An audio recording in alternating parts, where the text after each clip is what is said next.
Hi, welcome.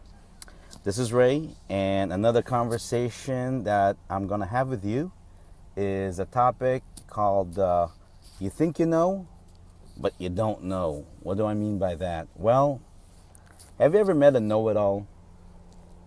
I tell you what, I'm guilty of that. Um, there was a time when I to cover my insecurity, I had to walk around as if I knew it all. And because I love to read, I'm a bookworm.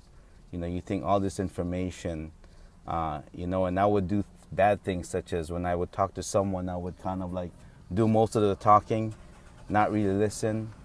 And because I knew that, I was kind of like a little bit more arrogant, and I thought that I was really like on top of my game, especially being in the sales and business world and marketing.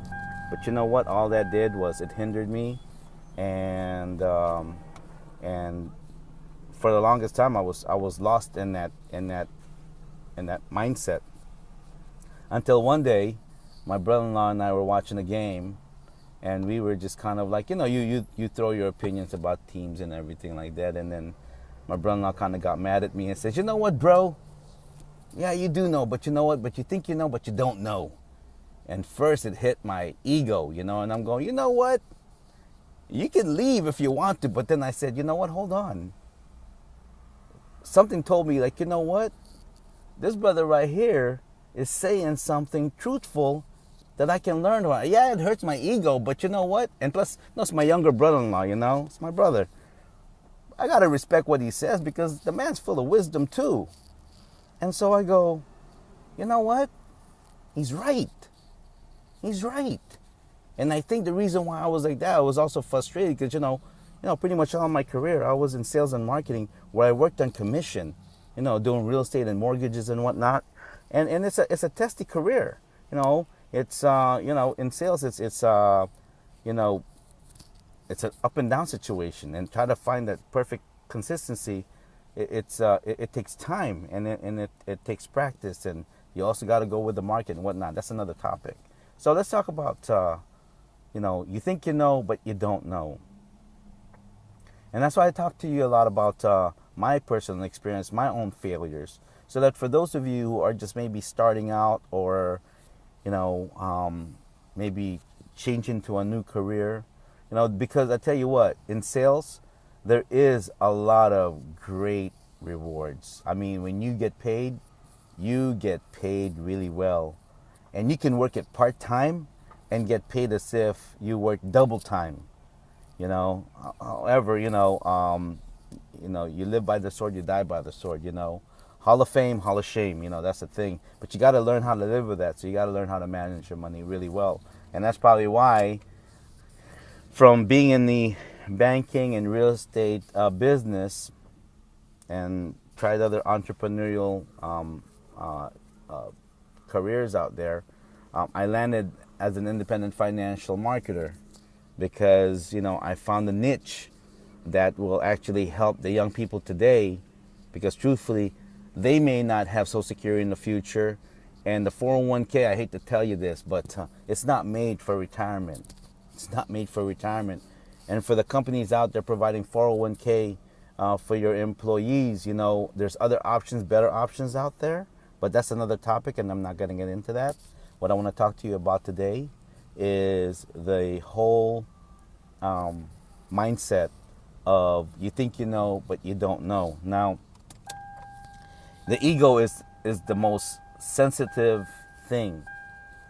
And the tongue, even the Bible said, is the most evilest organ in the body, the tongue.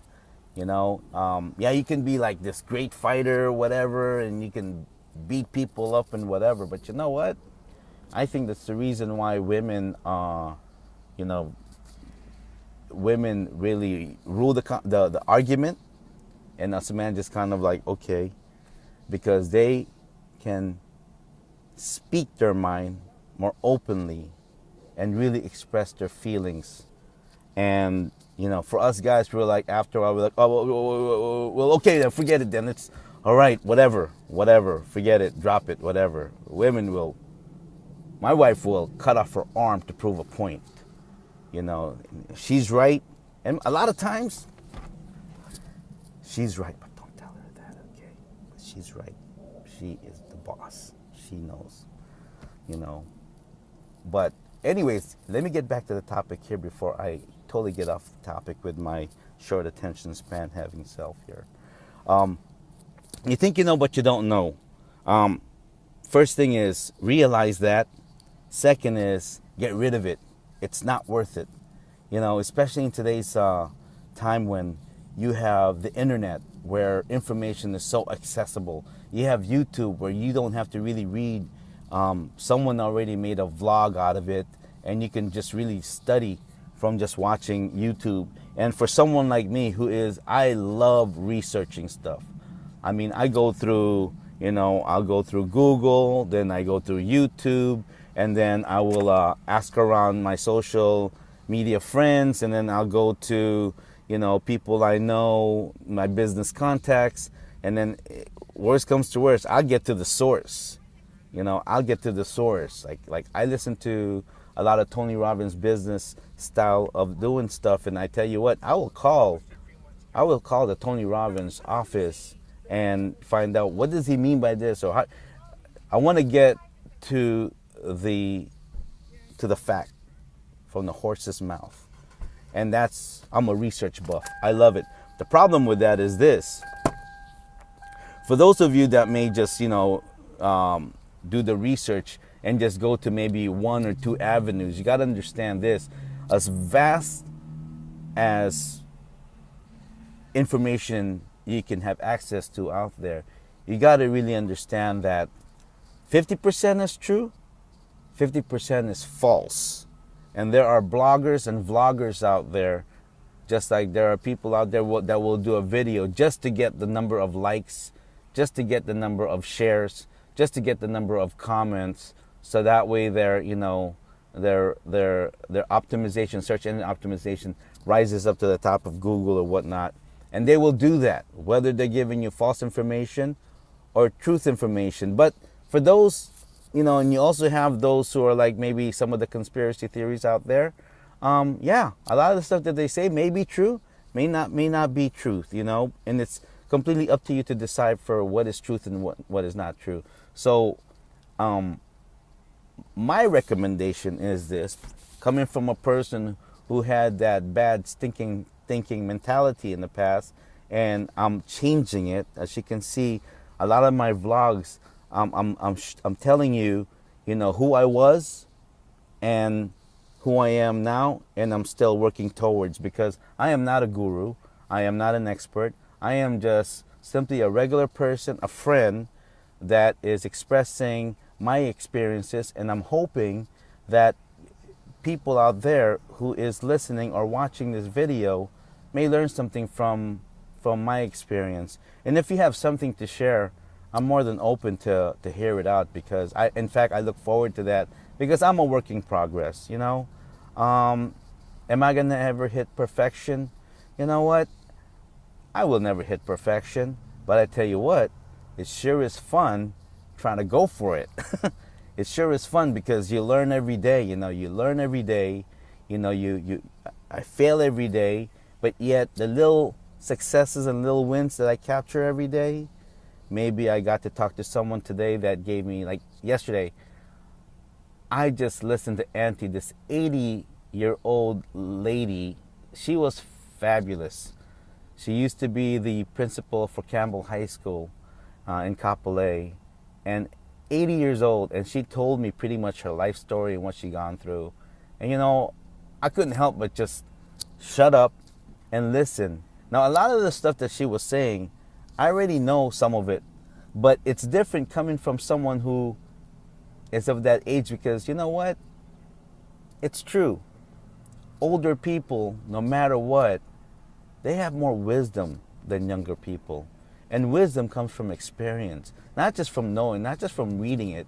Because if that is the case, then why is it that there's a lot of people out there who said they read the Bible, but yet did they really study it? And then, especially if you read the Bible and says, oh yeah, I read the Bible twice and everything, but there's a difference, just like life. You're going to go through life. It's time. But did you really live life? So you read books, and you can be a speed reader, and you can probably go through 2 or 3 books in one day. Fabulous. But did you really study what you read? Or all you did was gather information? And when you do that, a lot of times, it's not going to translate, because I think the brain, because we think in pictures, the brain will have to assess, and it's got to work its way, and then that thought, then you have that aha moment, like, oh, okay. So the thought of, or the mentality, or the attitude of, think you know, but you know what? We don't really know. So it's a lifetime of search and adventure. So with that being said, this is Ray again. Aloha. And it's very humid here in the islands today, on the city of Mililani. Have a wonderful and blessed day. Till next time. Catch you soon.